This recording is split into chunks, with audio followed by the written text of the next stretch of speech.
जो झुक सकता है वही झुका भी सकता है। नमस्कार दोस्तों, आज हम इसी क्रम में डॉक्टर बाबा साहब भीमराव अंबेडकर की जीवनी लेकर आए हैं। डॉक्टर भीमराव अंबेडकर एक बहुजन राजनीतिक नेता और एक बौद्ध पुनरुत्थानवादी भी थे। उन्हें बाबा साहेब के नाम से जाना जाता था। अंबेडकर ने अपना सारा जीवन हिंदू धर्म की चतुर्वर्ण प्रणाली और भारतीय समाज में सर्वत्र व्याप्त जाति व्यवस्था के विरुद्ध संघर्ष में बिता दिया। हिंदू धर्म में मानव समाज को 4 वर्णों में वर्गीकृत किया गया था। उन्होंने बौद्ध महाशक्तियों के दलित आंदोलन को प्रारंभ करने का उन्हें श्रेय दिया जाता है। अंबेडकर जी को भारत रत्न से भी सम्मानित किया गया, जो भारत का सर्वोच्च नागरिक पुरस्कार है।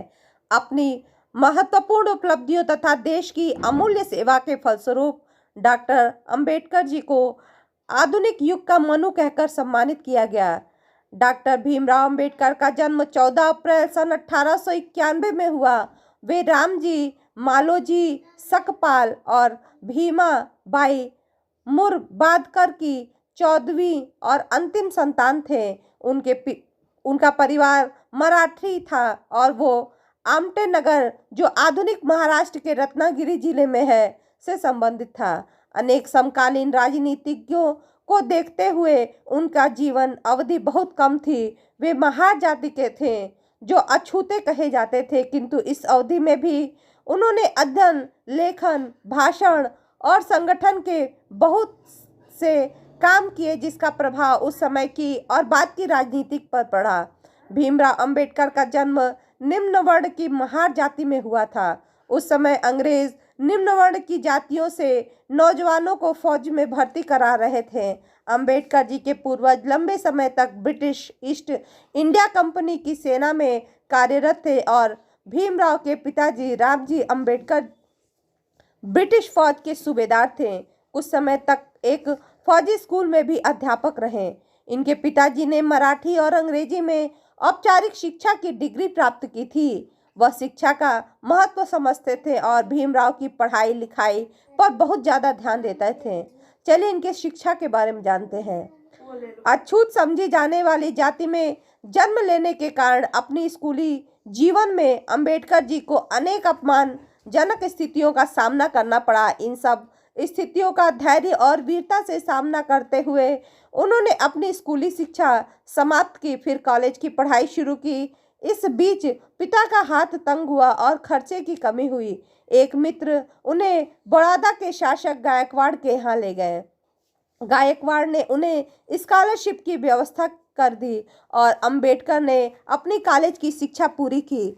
सन 1907 में मैट्रिकुलेशन की परीक्षा पास करने के बाद बड़ौदा महाराज की आर्थिक सहायता से वे एलिफिसेंट कॉलेज से सन 1912 में ग्रेजुएट हुए और 1913 से 1915 के बीच जब अंबेडकर जी कोलंबिया विश्वविद्यालय में अध्ययन कर रहे थे, तब एमए की परीक्षा के एक प्रश्न पत्र के बदले उन्होंने प्राचीन भारतीय व्यापार पर एक शोध प्रबंध लिखा था। इस समय उन्होंने अन्य देशों से भारत के व्यापारिक संबंधों पर विचार किया। इन व्यापारिक संबंधों की विवेचना के दौरान भारत के आर्थिक विकास की रूपरेखा भी बन गई। यह शोध प्रबंध रचनावली के 12वें खंड में प्रकाशित है।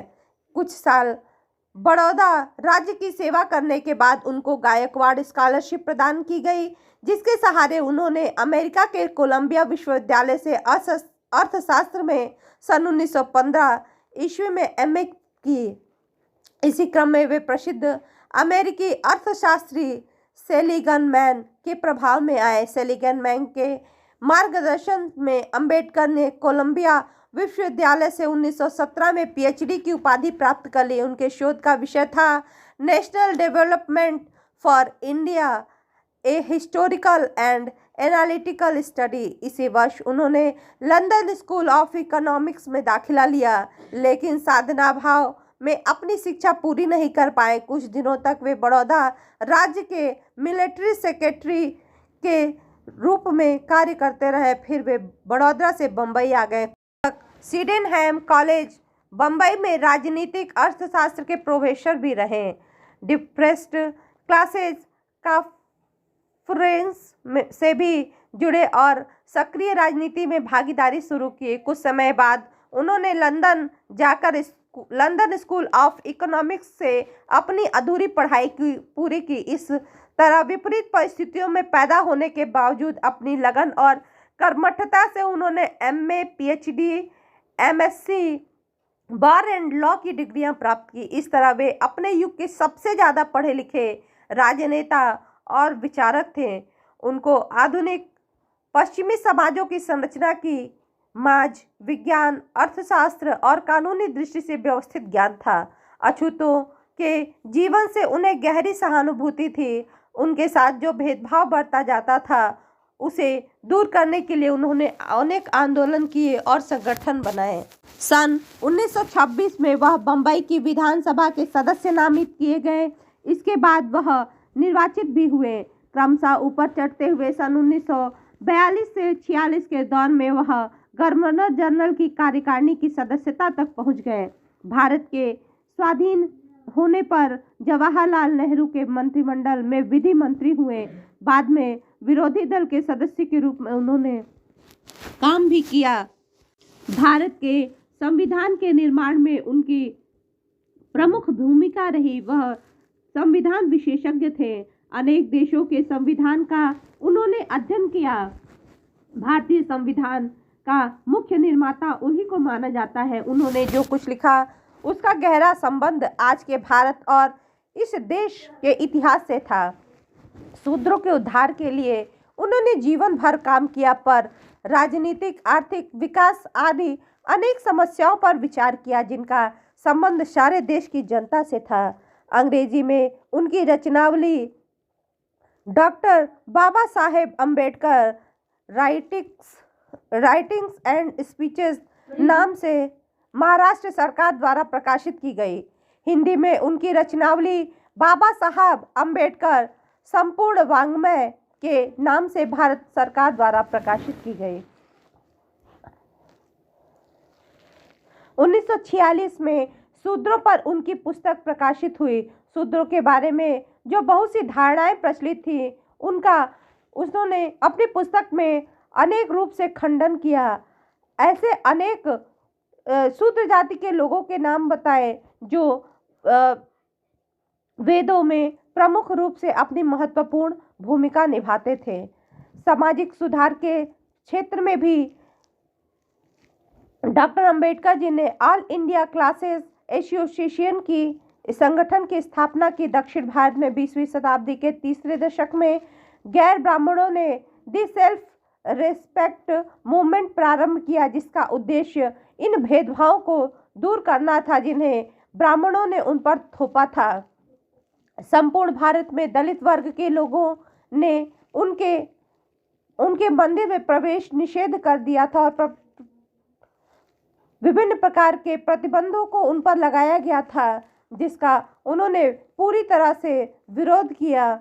उनके साथ अनेक दलित और सामाजिक संगठनों ने भी इस क्षेत्र में उनके साथ साथ अनेक आंदोलन चलाए और इस अस्पृश्यता नियम को उन्होंने मिटाया। 1920 के दशक में बम्बई में एक बार बोलते बोलते हुए उन्होंने साफ साफ कहा था कि जहां मेरा व्यक्तिगत हित और देश हित में टकराव होगा वहां मैं देश के हितों को प्राथमिकता दूंगा, लेकिन जहां दलित जातियों के हित में और देश के हित में टकराव होगा वहां मैं दलित जातियों को प्राथमिकता दूंगा। वे अंतिम समय तक दलित वर्ग के मसीहा थे। उन्होंने जीवन पर्यंत अछूतोद्धार के लिए कार्य किया। जब महात्मा गांधी ने दलितों को अल्पसंख्यकों की तरह पृथक निर्वाचन मंडल देने के लिए ब्रिटिश नीति के खिलाफ आमरण अनशन किया तो सन 1927 में उन्होंने हिंदुओं द्वारा निजी संपत्ति घोषित करने वाले सार्वजनिक तालाब से पानी लेने के लिए अछूतों के अधिकार दिलाने के लिए एक सत्याग्रह आंदोलन प्रारंभ किया। 1937 में बम्बई उच्च न्यायालय में अंबेडकर जी ने इस मुकदमे को जीत लिया और श्वेत और गौण वर्णों के बीच अनेक टकराव हुए, जिनमें अंबेडकर जी ने अपनी बात को पूरी तरह सामने रखा और जनता ने उनकी बात को एक स्वर से स्वीकार किया। चलिए इनके राजनीतिक जीवन के बारे में जानते हैं। एओल नासिक में 13 अक्टूबर सन 1935 को अंबेडकर ने एक रैली को संबोधित किया। 13 अक्टूबर 1935 को अंबेडकर को सरकारी लॉ कॉलेज में प्रधानाचार्य नियुक्त किया गया और इस पद पर वे लगातार 2 वर्षों तक कार्यरत रहे। इसके चलते अंबेडकर जी बम्बई में बस गए और उन्होंने यहाँ एक बड़े घर का निर्माण किया। उनके निजी पुस्तकालय में 5000 से अधिक पुस्तकें थीं। इसी वर्ष उनकी पत्नी रमाबाई एक लंबी बीमारी के बाद उनकी मृत्यु हो गई। अपनी मृत्यु से पहले वे तीर्थ यात्रा के लिए पंढरपुर जाना चाहती थीं, लेकिन अंबेडकर जी ने उन्हें इस बात की इजाज़त नहीं दी। अपने रूढ़िवादी हिंदुओं के प्रति कठोर विचारों के कारण वे कई बार आलोचना में भी आए।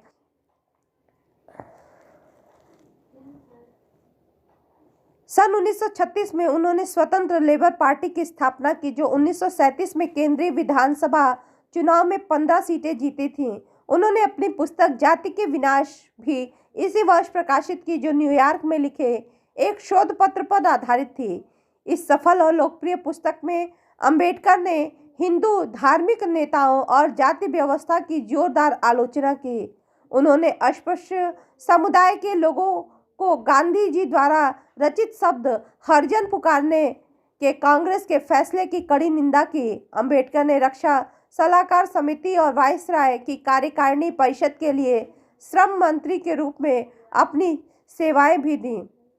अंबेडकर जी 1948 में मधुमेह से पीड़ित थे और वो जून से अक्टूबर 1954 तक बहुत बीमार रहे।